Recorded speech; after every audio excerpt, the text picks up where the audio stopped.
Hi, and welcome to the commentary track for the gay Christian parody musical Straight to Heaven. I'm Justin Lee. I played Seth and wrote the script and lyrics. It's been more than 10 years since we did the show, and people still ask me about it. So I called on my old friends to revisit the show with me and talk about the jokes, the inside references, and how it all came together. If you'd like to watch the show without us talking through it, check the video description for a link to the main non-commentary video, which is also on this channel. For the rest of you, I hope you enjoy the commentary. All right, well, so my name is Justin Lee. I play Seth in the show, and I also wrote the show, or at least I wrote the script and the lyrics. The melodies I cannot take credit for. And hello, everyone. I'm Brad Hanchy. I am playing the character of Bernard. And hi, everyone. This is Kenan Blem, and I played Corey. Okay, you guys ready for a blast from the past? Yeah, it's been a while since I've seen it. Okay. Well, here we go. I'm starting the video up. And so you guys remember we had... there's Kenan, and there's Brad. There's Brad, yes. All a little younger. You know, I mean, I think we all still look pretty good, actually. Considering this was more than 10 years ago. Right. 2007. Yeah. So this is the rehearsal footage that we're seeing first, because we had 2 cameras set up to record this. And one person somehow failed to, I don't remember who was running the cameras, but one person somehow failed to record anything. I'm not sure how they did that. And then the other person forgot to start the camera until after the first scene was over during the actual performance. And so thankfully we had recorded this dress rehearsal, so we were able to have footage of the first scene, because otherwise we had no footage of the first scene. Right. And in one regard, it's a mixed blessing. I mean, it's too bad we don't have the performance footage, but I must say, in my first song here, during the performance, I did blank out on the lyrics, and I just did mumbo jumbo, I just so at least with the rehearsal footage, I did not make any mistakes, but it just doesn't have the energy that the live performance had. I honestly don't remember that, Brad. I thought you did fantastically, and well, thank you. And was the song that's coming up? Is it was that not the first one you wrote for the show? Yeah. So this is a parody of Gilbert and Sullivan's Modern Major General song from Pirates of Penzance, and I wrote this song, this parody, way back after attending an ex-gay conference. And some of this language, like SGA for same-gender attracted, or sometimes SSA, same-sex attracted, was in wide use in the ex-gay movement at the time. And I was so frustrated with how much power the ex-gay movement had in evangelical churches like mine. And so I attended this ex-gay conference with some friends, and afterwards wrote this little parody on the way home, and just shared it with a few friends, and never imagined that we would end up performing it one day. But this is part of what I think inspired Kenan to suggest writing more show tunes. When Kenan and I were having this conversation talking about song parodies. Do you remember that, Kenan? Yeah. I think, we kind of had an interesting time coming up with couplets for, popular show tunes at the time, or just well-known melodies. Mm-hmm. And so the idea when I was writing this was in the Modern Major General song. The whole idea is that he is, he has all sorts of qualities, but nothing that actually would make him a good major general. He is the very model of a modern major general, because the one thing he knows nothing about is anything to do with the military. And so they were kind of making fun of people getting meaningless titles and all this stuff at the time. So I thought, how fun would it be to write a song for an ex-gay leader who, you know, has all sorts of qualities, except for actually not being gay. Yeah. And so that's actual butchness as I'm watching this video. God, I've never seen such flaming. Woo! I love this choreography that came up. That was a tongue twister, though, I must say. Yeah, and I probably didn't sing it as fast as the major general song usually is sung, but we wanted to get Justin's witty lyrics. We wanted everyone to hear those. Well, thank you for that. I had fun writing. I was trying to write it as much as possible in the style of the original. Right. But yeah, there's some gags in here, some references to Mr. P's, which was the gay club that John Polk was caught at. So John Polk was at one time like the most famous ex-gay success story. And then he was caught in a gay bar in Washington, D.C. called Mr. P's. And that was kind of the beginning of the end of seeing John as an ex-gay success story. And so there are a couple of references in this show to being in the bathroom and being at Mr. P's that were a reference to that, which I actually felt bad about later because I was trying to ridicule the movement, but I really didn't mean to ridicule one person. And John actually ended up coming to one of our conferences later and turned out to be quite a nice guy. And I felt really bad for making fun of him. I don't know if he's ever seen this show. But John, if you're out there watching this, you know, I'm sorry for making fun of you. I don't generally like humor that like makes fun of a person. Right. But yeah. So and then this performance was also being signed for the deaf, I believe. That's right. By Matt Hall, and was it Jason? I don't remember who was over there. I think it was Jason. You think it was sure? And I think we'll see him later on in this footage. Oh, really? Okay. Yeah. Jason? Because I think they took turns. Right. Yeah. Oh, so this scene right here, Ken, and you remember we had trouble with the script here because I don't remember what I'd originally written and it was not flowing well. And so you said, let me try something new. And here's the audience. Boom. Now we're in the actual footage. The audience appears. And this song, okay, so this was this was Giants Into the Woods. This is Giants in the Sky, yeah. I had not seen Into the Woods, and you, Kenan, suggested that I do a parody from Into the Woods, and you really liked this song. Yeah. Of course, now I'm too old to play the role, so I got to sing the melody.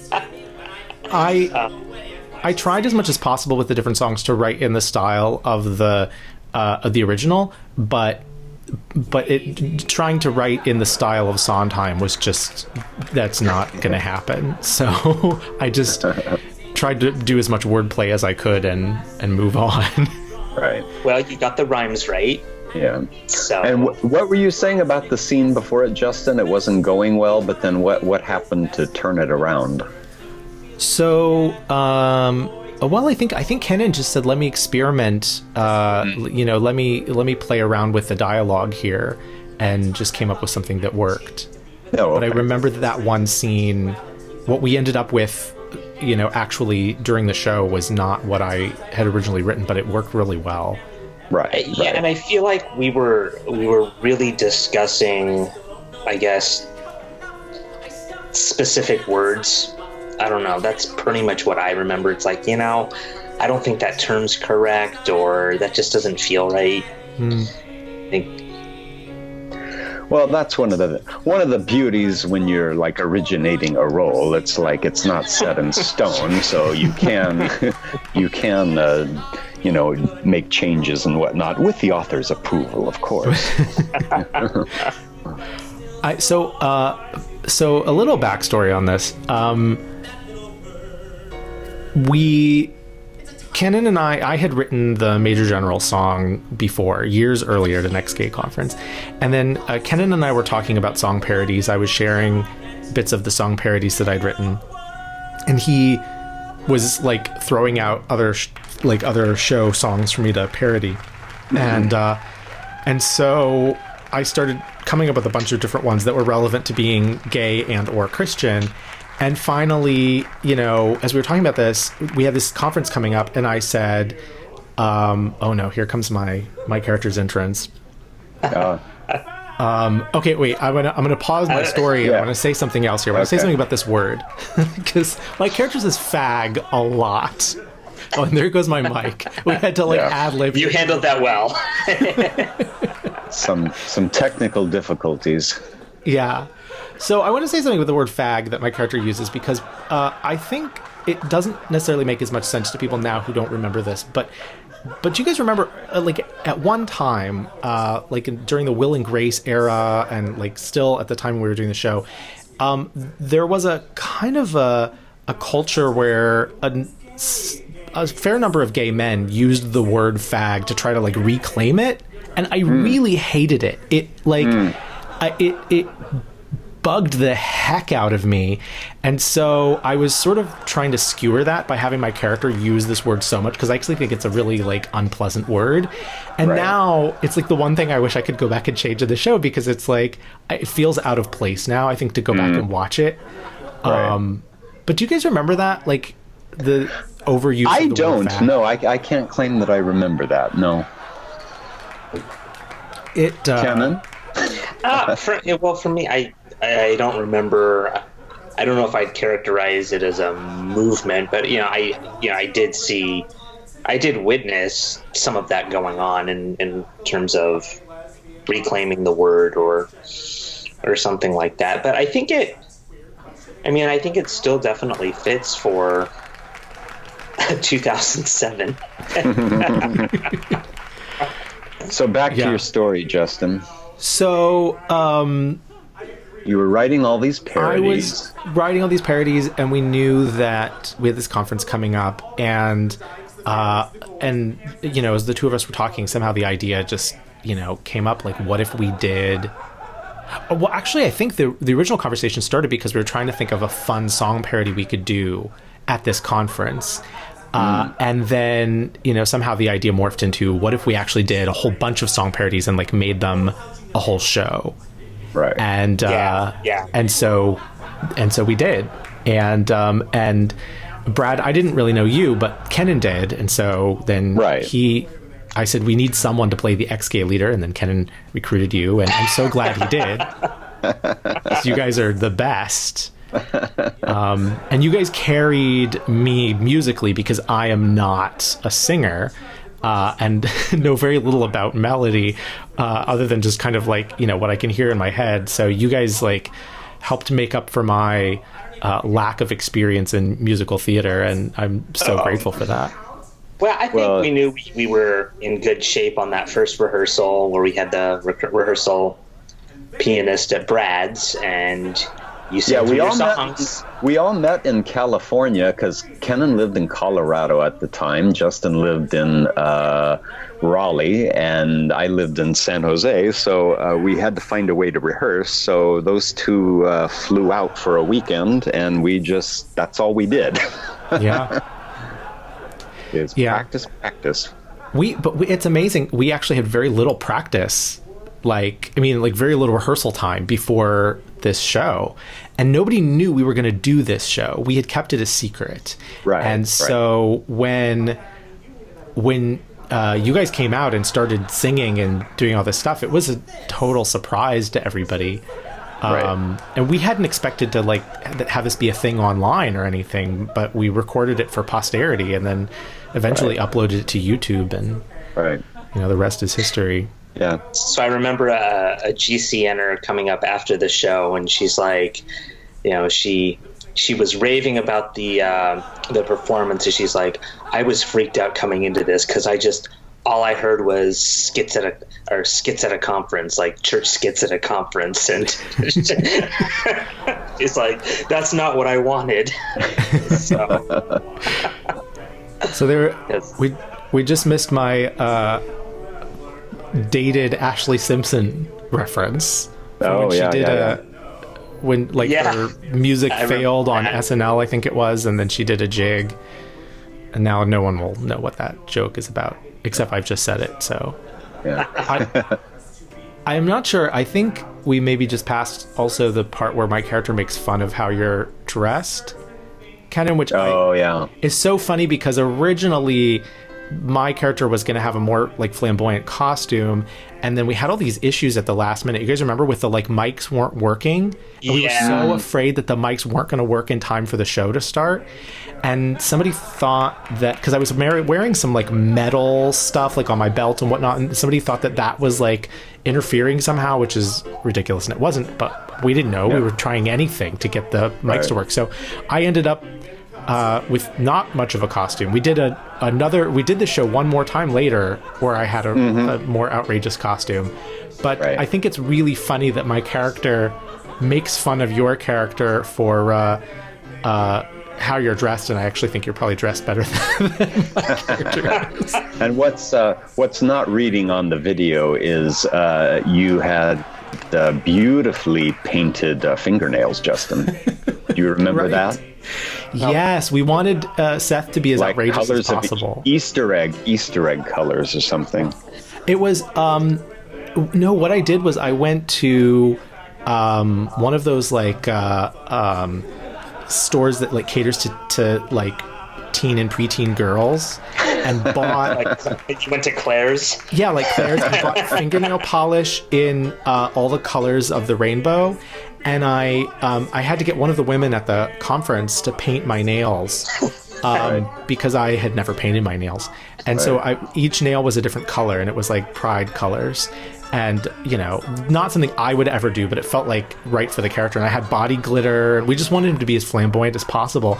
And I remember after the show, we all went out to Applebee's, I think, or someplace, and I still had my rainbow colored nails and my body glitter, and I was like so embarrassed. Which I What think, song is this, by the way? This is I did want to comment on this. This is Popular from Wicked. Oh, okay. And what's funny about it, and you can hear it at the beginning of the song, it's like you hear the first note on the piano, and you hear this gasp in the audience, and I really liked that because I think it was like, you know, the tunes that were chosen for this had some really good recognition, and I think the audience had a lot of fun with that. Sometimes it's not a lot of fun when the audience doesn't know what song you're ripping. Right. yeah, I was surprised. Yeah, I was surprised that the audience knew a lot of these. I mean, it was obvious they did by, you know, when they laughed, you know, at the moment of recognition or whatever. But, you know, not everybody knows show tunes, right? yeah. Well, although I guess for me the downside is that's part of what made me so nervous. I didn't want to, you know, butcher somebody's favorite song. But there's a moment here that we just missed that it's kind of an inside joke that I want to mention, and that is Kenan, where you mention Phantom of the Opera, and I'm like horrified that you love Andrew Lloyd Webber. And what probably a lot of people don't know is this is almost exactly a conversation that Kenan and I had in real life, but on opposite sides. Because Kenan actually hates well, I don't know, is it fair to say that you hate Andrew Lloyd Webber, or you do not think you're not a I big like fan? him a little better now. At the time, I was not a fan. You were just being a snob. Yeah. So Kenan knew more about musical theater than I did. And Oh, there was a little glimpse of Jason. We just got a little glimpse did of we? Jason over there on the left, doing the signing. Yeah. Yeah, it was so great to have the interpreters, and one of them will later be in the show, actually, in a few minutes. Right. But yeah, so I thought it would be really funny to make Kenan, when I wrote the script, to make Kenan the one who loves Andrew Lloyd Webber and me be horrified. Oh, and here's the Charlie Brown God thing. That was good. That got a good. Yeah, see, I'm seeing applause on the right over here. They must have thought it was funny. Yeah, that one went over better than we expected. And are you about to sing again, Kenan? Yeah, I think the Les Mis. No. Or is it the Annie? It's the Annie one, yeah. Okay. Oh, yeah. Yeah. Not to give anything away, but yeah. And actually, you know what? I'm looking at the video, and I don't know if it's because it's on a smaller screen than I'm used to seeing it, but actually the quality looks a little better than I remember it looking. Because I mean, these were not done with high-end cameras, as far as I know. No, this was very, low-grade consumer 2007 camera. Yeah. What are you doing with your hand there? I'm speaking on the phone. Oh, on the phone. On my flip phone, on my 2007 flip phone. Oh, you had a Cece's joke in there, which I think some people thought was a reference to something else, but you were talking about the pizza place, right? You're going to meet. Yeah. That was another bit of ad-libbing, I think, if I remember. I think it was because, I think I had to make up a restaurant or something. So you went with Cece's. I love the idea that your character is like meeting his mom at Cece's. And here's Your Son Will Come Out Tomorrow, which everybody That was excellent. loves. I wish I could take credit for that gag. Actually, someone else made that joke to me many years before I did this, and it stuck in my head.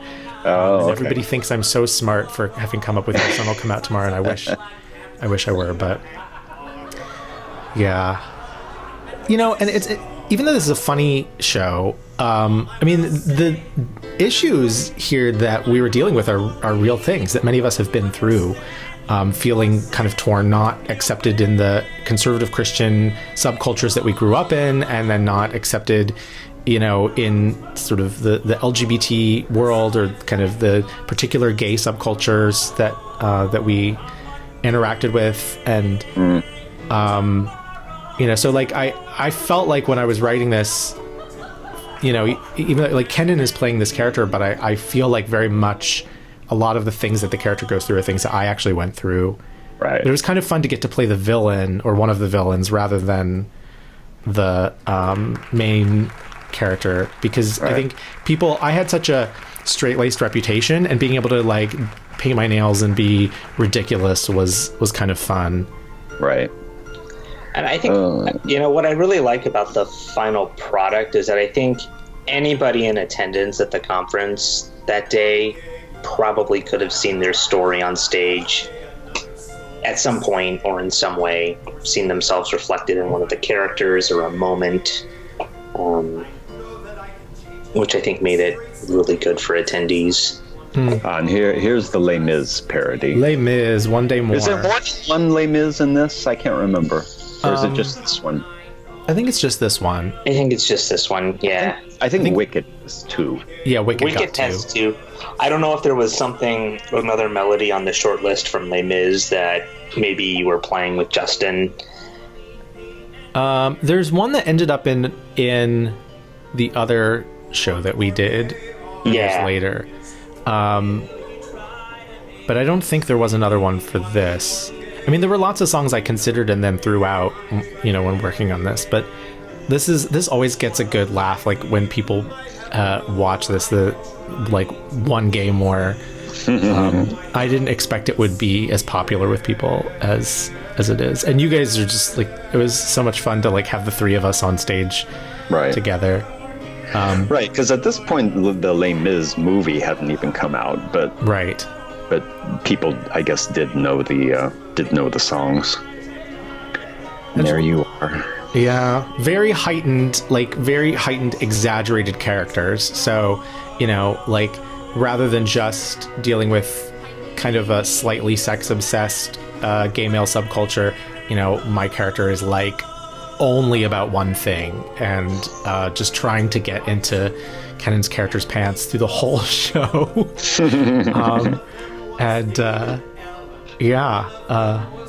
It was, I don't know what I was going to say, but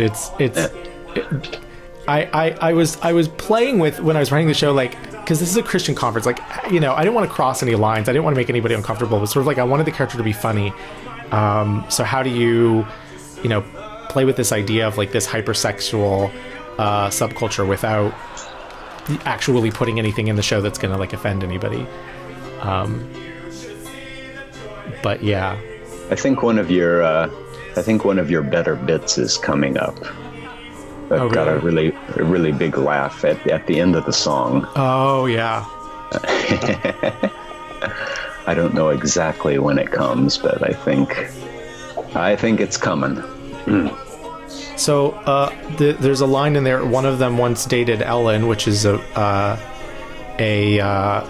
reference to oh my gosh, I'm suddenly blanking on her name. DeGeneres? Was it Anne Heche? Yeah, Anne Heche. Thank you. Yeah, yeah. Because you remember Anne Heche had dated Ellen for a little while, and then there was a lot of kind of, you know, the conversation around LGBT issues at the time was not very nuanced, and so there was not a lot of. There you go. Yeah, the flag. People love the flag. The audience went wild, as you can see.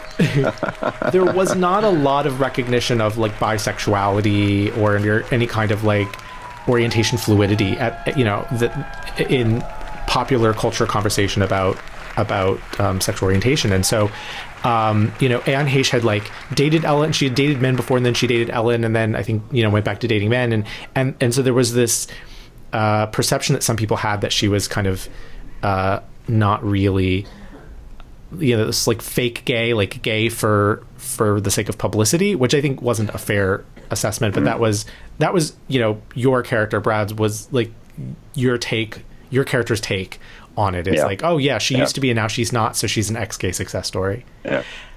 So what's happening here is Matt, who has been doing the signing, now has to get changed into his costume. So there's a little bit of a lull here, and I was actually helping him with his costume change, and I don't think I got his wig right.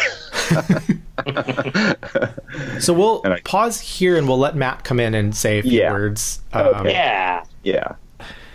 Matt, would you like to introduce yourself? I sure would. My name is Matt, and I have the distinct honor of playing the mother in this scene. I was originally brought onto this project actually to be one of the ASL interpreters.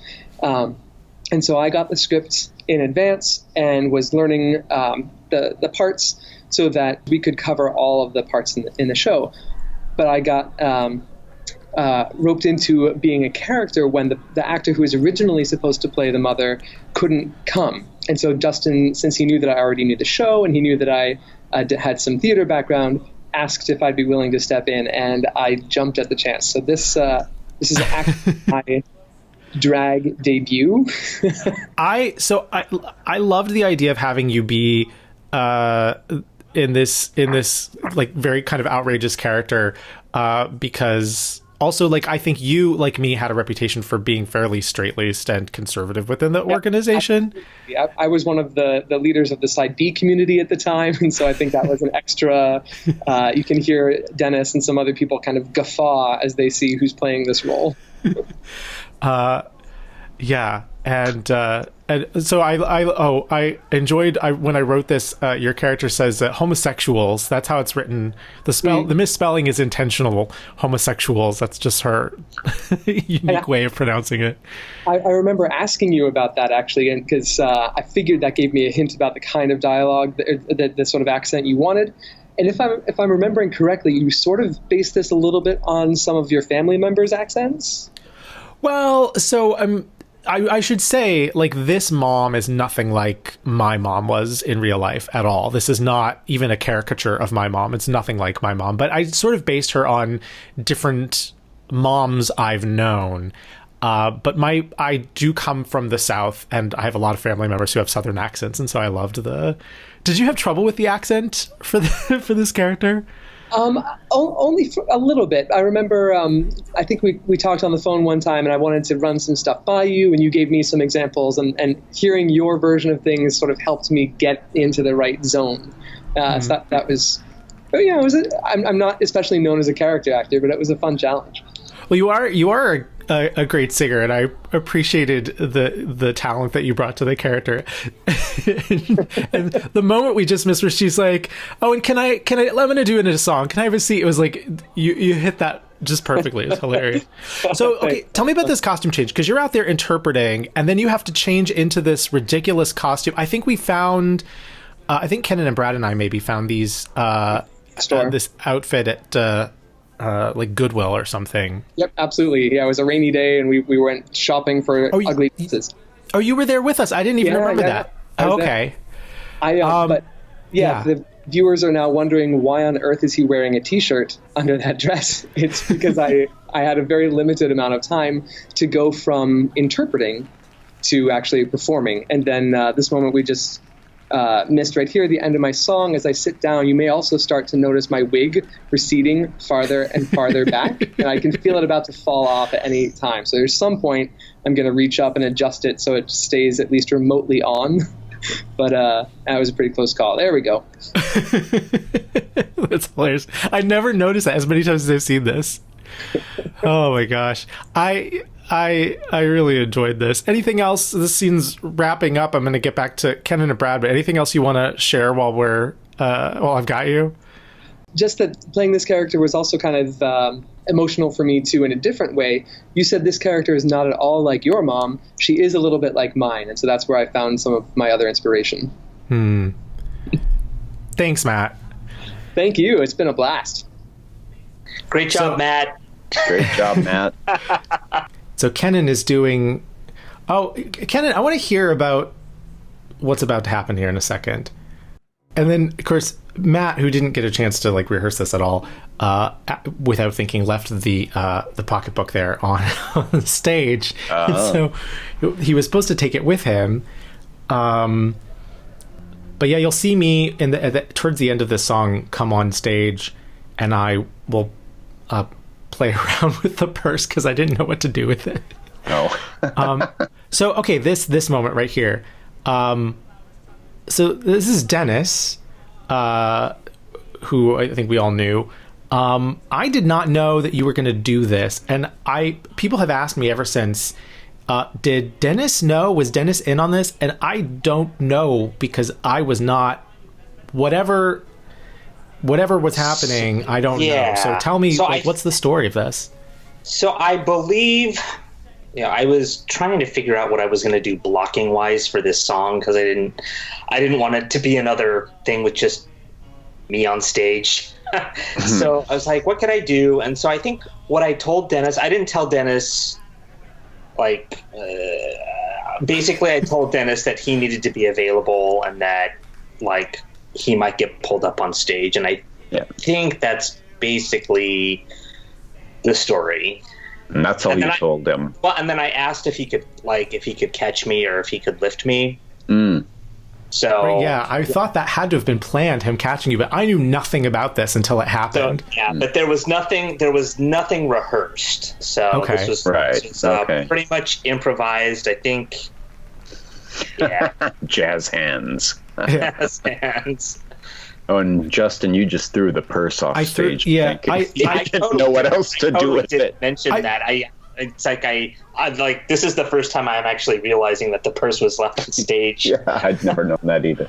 I picked it up and I just played with it maybe this would make a nice handbag or something, a little man purse, and then threw it off stage.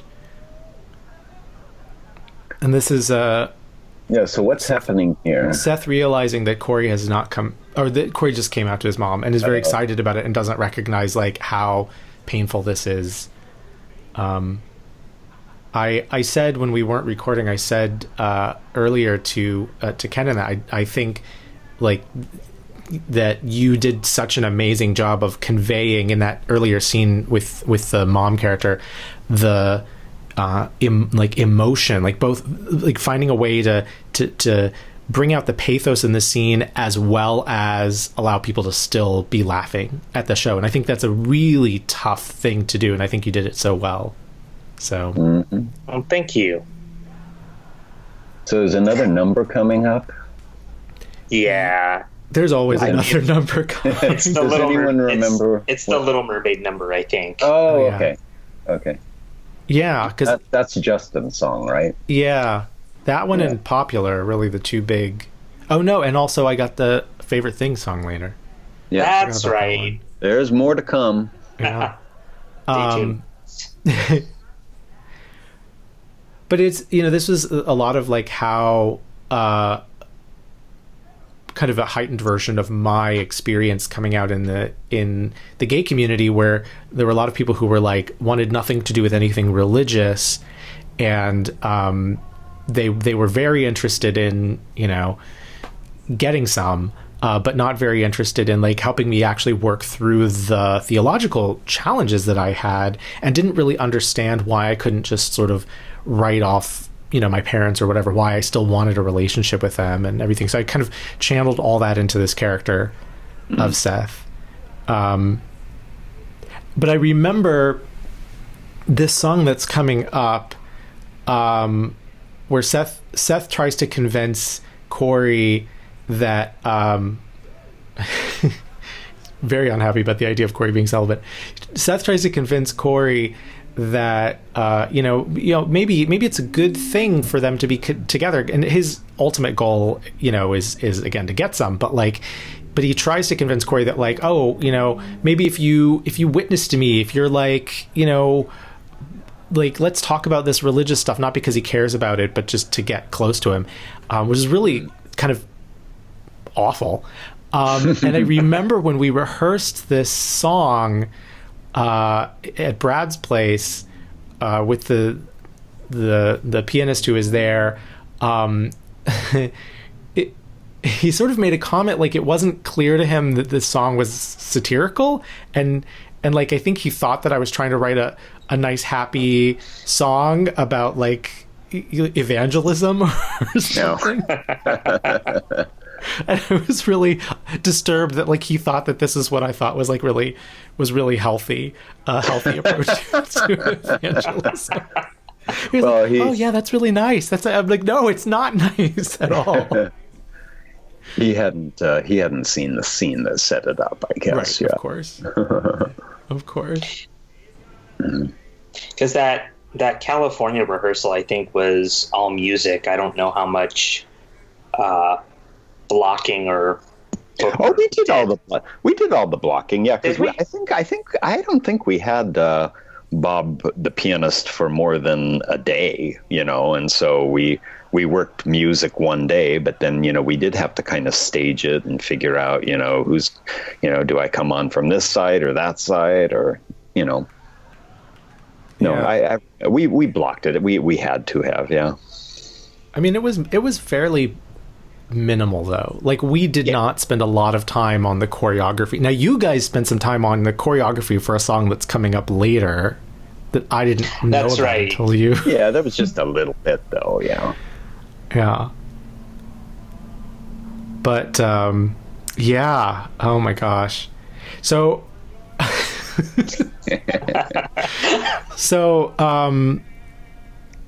yeah, there's a little joke in there about churches that don't allow dance. I grew up Southern Baptist, and actually my church never had a problem with dance, but I remember hearing other people talk about growing up in conservative churches where dance was forbidden. Right. So a lot of these little... Or they just watched Footloose. Yeah. Well, you know the old joke, right? It's like, why don't Baptists have sex standing up? Because it might lead to dancing. Oh my goodness. You can cut that out of the audio if it's too racy, Justin. No, you could get... You're totally fine. I've heard that joke growing up, actually. Yeah. Yeah. So I think this is the part that our pianist thought was like really, like my character was really sincere in asking these theological questions, and it's was not the case at all. But now I can't listen to this song without hearing that in my head. Like, horrible. So yeah, so earlier we were talking about, I said that, one other thing. I had a little bit of a cold, so I was worried I was going to like lose my voice while I was singing these songs. Oh, goodness. Yeah. But earlier I talked about like, with my nails painted and all the body glitter going to Applebee's. And, I was thinking to myself as I was getting ready for this, to record this commentary, probably like, if I did that now, I feel like, because we were in Seattle, I feel like a lot of people would probably be like, oh, that's cool, I like your nails or whatever. But at the time I was just like really embarrassed. And again, being this like straight-laced, very, this guy who grew up in a conservative Christian home where anything that seemed too gay was like bad. I think I was just still really like embarrassed to be seen in public with my nails painted other than on stage. And then here's Bernard talking about all of the hookups he's had, including with Seth, which is again like making fun of the kind of when you get into a small town gay community and like everybody knows everybody, like everybody's dated everybody, but also like the ex-gay world, oh my gosh. When I went to ex-gay conferences and stuff, everybody would have like all of these stories about all of their sexual escapades. And I was this little, like, I had never even kissed anybody. Right. And I was like, oh, wow. Okay, so you guys are all the success stories. So is this the Beauty and the Beast coming up? Yeah. I think so, happening? Yeah. Okay. Oh, gay.com. Do you remember gay.com? Oh, yeah. Is that no longer around? I don't know. Oh, okay. Oh, that joke just got the bathroom. The bathroom joke, because it's like everybody was in on that one. Actually, I don't think I got it. I said the line, but I don't really think I knew the backstory on that. Oh. And then when everyone was laughing here, and the laughter went on for a while, I thought it was just my brilliant delivery. But no, it was like they knew the backstory, right? I don't know if everybody did. I think some of it was your brilliant delivery, because you cracked me up. Did you see that? Like I could not keep a straight. I Jimmy Falloned it. I could not keep a straight face. No, but I had never heard of that incident about the guy, the ex-gay dude, being caught in the bathroom. So, yeah. There are a lot of those little jokes that I put in here. This conversation between Bernard and Corey is, very close to some of the conversations that I had with ex-gay folks. You've got to love your father, and the part of the step to loving your father is figuring out that it's all his fault. And of course, I loved my dad, and I didn't think there was anything wrong with my relationship with my dad. I was gay because I was gay. But no one would accept that. Okay, here we go. Beauty and the Beast. I think some of these lines in this particular song are particularly funny. This was one of my favorite ones. This is one of my favorite ones to write. I love organist that. line always gets a laugh. Volunteer, do research, be an organist in church. That's great. There's so many gay organists. And then, okay, Brad, you added a little sex drive withers, and you do that thing, which is sort of like really approaching the line of like. I did a lot of that kind of stuff, and you had to actually tone me down on a few of them, because it was like we weren't sure that the audience was going to buy into all this. Like, we were a little bit nervous that it might just be a little too controversial. Some of the stuff we were doing, right? Yeah, I was worried. It's 'cause, I didn't know. I was worried about crossing the line. Right. But then kind of after the first scene, we kind of got the sense, okay, they're with us, so then it was a big relief, I think. Yeah. Yeah. I don't think we expected the kind of reaction we got from the audience. Right. Yeah. And I think, Kenan, when we did this show again, the one time years later, I think we even added extra choreography to this. I think we did a King and I parody where we did the the big polka scene. Remember? I think you're right about that. Don't think we do it here. I think we added that later. Yeah. So we did a whole so maybe we should say something about we did one encore performance of this at a church a long time later. And it was years later. Yeah. Years later. We had to relearn it practically. Oh, yeah. And I forgot some of my lines, I remember. We had cooler costumes. Okay, this line, if you want to get some lovin', have a baby in the oven, cracks me up your delivery there, because when I wrote the line, my thinking was, what I meant by the line was, like, if you want the church to love you, then, get your wife pregnant, because that proves you're straight. But the way you, like, elbow him and, like, kind of, wink, wink, nod, nod, if you want to get some lovin', it's like he's talking about something else. And it really makes me think, like, Bernard does not understand how any of this works. It cracks me up every time. Like, what does he think? Like, if you want to get some lovin', have a baby in the oven. What? How does that? What? This is my favorite line, I think. The group the church embraces all put spouses in those spaces. Yeah, that's pretty good. Pretty good. That was... Oh, here we go. Here's the choreography. The only choreography in the whole show. 5, 6, 7, 8. And the audience went wild for this, too. Oh, my gosh. I was, like, seeing this for the first time, I think. Yeah. Trying to keep a straight face. Because I didn't know you were going to do all this choreography. And then the big finish. And then with a perfectly pointed toe, I might add. and the look on Kennan's face. like, wait, how did this happen?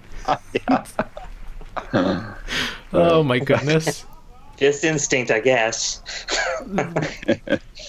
Probably my favorite moment in the show. Oh, my goodness. So how much time is left on this? Is there a couple more numbers, or have you done the Sound of Music yet? No. I think that's coming up. Oh, there's a line about the choreography. I think I ad-libbed that because I was so impressed. So we did this years later. We had better costumes, but we did not have the benefit of some of the people we had, like Matt playing the mom, right? And we didn't have an audience that really knew us well. And do you remember it was like at the end of a long evening, and so people who didn't know us were like, we were the end of this long evening. They'd asked us to come and do this thing, and by the time that we got up on stage, I think people were ready to go home, and it was not my favorite performance that I've ever done of a show. Well, and I think I got sick after this performance, or not, well, the one in San Francisco, because I don't know, Brett, you may have driven me home early after. No. You mean the one we did in San Francisco? Yeah. The one subsequent to the one we're watching? Yeah. No, because remember they put us up in a hotel and we just went back to the hotel. Oh, okay. Yeah. I don't remember you being ill, but maybe. Maybe you just weren't feeling well. Yeah. But yeah, this was Seattle in the winter here, and it was bad weather. In fact, a few people, I think, almost didn't make it to the conference because of, like, road closures and stuff. There were... so, let's see. There's a Clay Aiken reference in here. And he wasn't out then, right? Right. No. So Clay Aiken wasn't out, and Neil Patrick Harris wasn't out. And both of them, it was like... kind of like well known, but like hadn't been officially confirmed, and so they're both in the show. I mean, I don't mean they're literally in the show, but their names are in that song. Hey. Neil Patrick Harris under the name of Doogie Howser, the character that he made famous on TV back in the day when I was growing up. Oh, and we just missed one of my favorite rhymes of yours, Justin. So James Dobson thinks he's God's son. I love that one. I'm glad you appreciate that. I didn't know how to end this song because I always feel like my favorite things is one of those songs that just feels like it goes on and on forever. So I love the idea of having your character like just jump up and be like, okay, we get the point. Like, yeah, that's enough. It's a very repetitious song. And then Sondheim, I did not know Sondheim before Kenan introduced me to Sondheim. So we did this Sondheim show, and I think I correctly guessed that a lot of people in our audience would not have recognized that song either. And the laugh, I don't know if it was just the like our delivery or if it was like a laugh of recognition, but I love that like we did this like, oh, Into the Woods, you know, oh, that's what that... well, your delivery, actually, Brad, you know, saying, oh, is that what that was? I've been wondering all evening. Like, the laugh there is great. Oh, no, there's this... Oh, I forgot about this number. This one from Rent. Yeah, from Rent. Now, there's a little backstory here. My particular pose that I'm doing, that pose is the pose that Donna McKechnie does on a chorus line poster. Oh, I didn't know that. Yeah. So I decided I would emulate her pose for that. That would be my stance.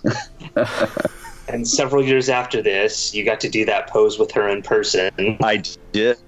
We accosted Donna McKechnie, and we made her do the pose with us. She said that was a first. I did not know that. I forgot about this one. Yeah. Like, what I love is you hear the first few bars of the song and the audience knows exactly what's coming. Yeah. Yeah. And I like the end of this song, Justin, because you get your inner black woman, you know, comes out.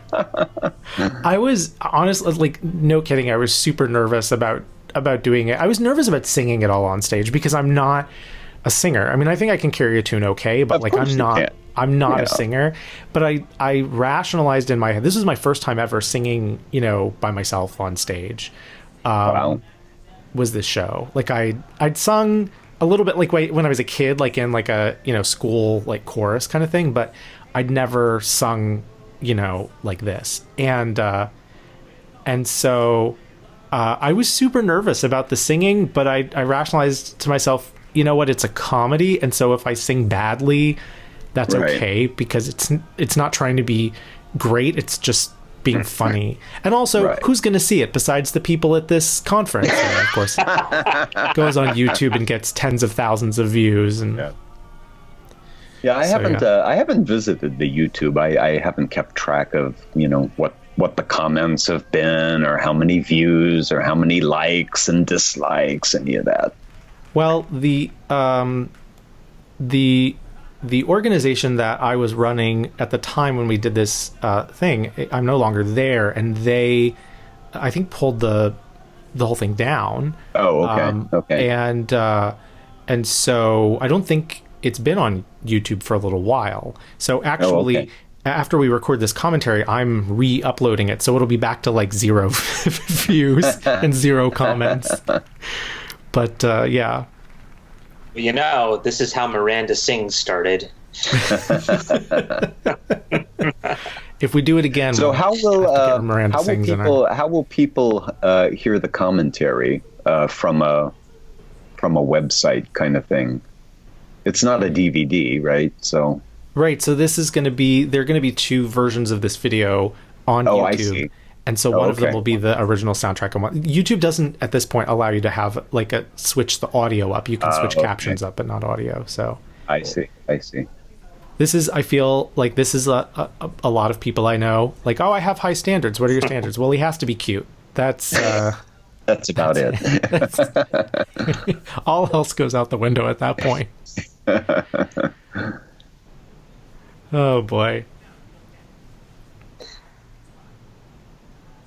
So I'm trying to think. Oh, this is wrapping it up, right?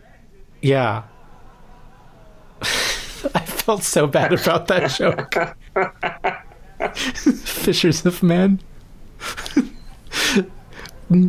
Oh boy. But yeah, I'm trying to think if there are any other really great stories that we need to share before this thing ends. Right. I'm sure I'll think of all of them after we're done. I think going into it, I think we knew that it was going to be a pretty good thing, but I don't think we anticipated how positive the response was going to be afterward. I mean, I still hear from people who will comment on this show way back in 2007. Yeah, me too. It's amazing. Like it really resonated with people. And I think when you've been through difficult times, as so many of us have, trying to, reconcile our sexuality, or also, even though we don't deal at all with gender identity in this show, it wasn't, at the time that I wrote this, I was thinking so much from my own experience, as a gay man, and wasn't even like really thinking, not that I wasn't thinking at all about gender identity, but it wasn't, certainly not to the point that I would have felt comfortable trying to deal with it in any nuanced way in a show like this. But even people who have struggled in terms of their gender identity, I like when it's a struggle coming to terms with all of this stuff and the different people who don't understand you.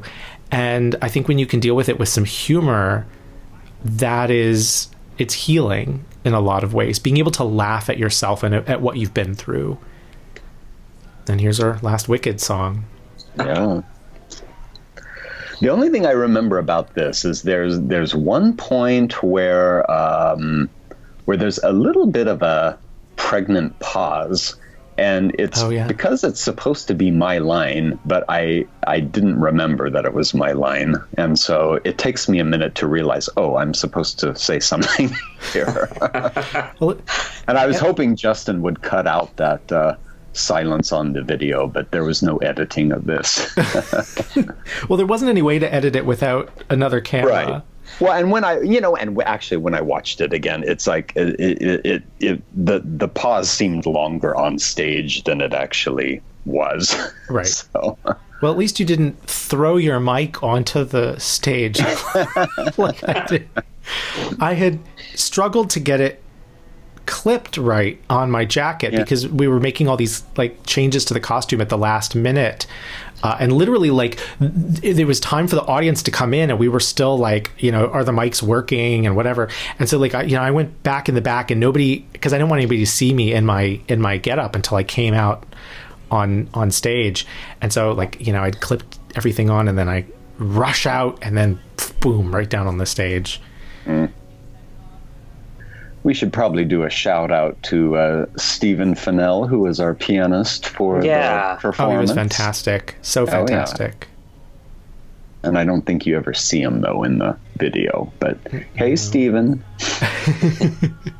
You may see him during the exit music. Oh, okay. I didn't realize there was exit music. There is? I think he just played a few bars of the tune as we were doing bows. Yeah. Okay.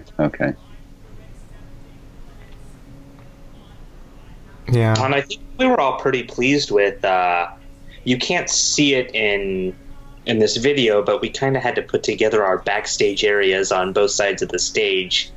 That's right. For changes and stuff. And I think I'm just so amazed that this came together. Yeah.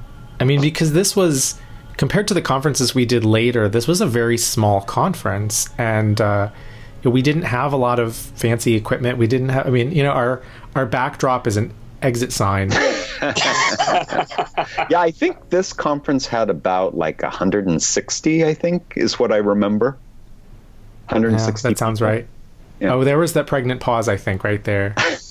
There we go. Was that it? Okay. Yeah, but I think it's not bad. I really think it's not bad. And I think, I think, we were trying to keep this as secret as possible. So You were like, everybody come back for the special event tonight. You don't want to miss it. Everybody will be talking about it. And then the next morning, one individual was like, why didn't you tell me it was going to be a musical? Yeah. We told you not to miss it. You know why I didn't tell anybody? Why? I mean, in addition to just wanting to surprise people, I was I didn't want there to be an accusation that we were like, because the melodies are not original, the songs are parodies, but the melodies are not original. And I didn't want there to be any like question that we were like using other people's melodies to like make money and draw people to the conference. So like no one came to the conference because of this, because no one knew it was going to happen. Right. I think I was overly, concerned about that. Right. You're decrying bigotry. Yep. Does the show end with this song, or is there a little tag? No, I think this is it. Yeah, this is the ending. This is. I think Dennis, who is right up front there, that's the audience member you're seeing. I remember at one time him telling me that he watched this musical every day. He says, "Oh yeah, I watched that musical every day." I thought, "You're kidding me." Well, I love. If I had been in charge of the camera, I would not have like included an audience member in the line of sight. But I'm so glad he's there, because you get to see like live reaction from folks. Right. So yeah, Kenan just had his Idina Menzel moment. That was so much fun. Can you write me a Let It Go moment? For a future production. Oh, maybe there's. There's. That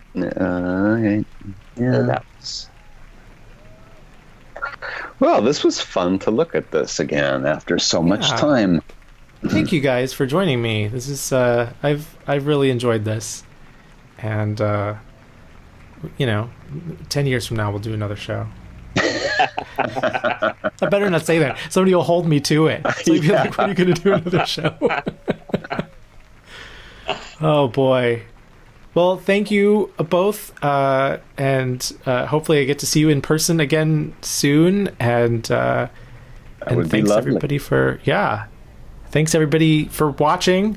And I hope you enjoyed listening to our commentary.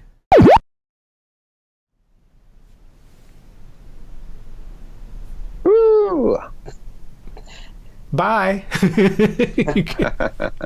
The end. The end. Well, that went very well, I thought.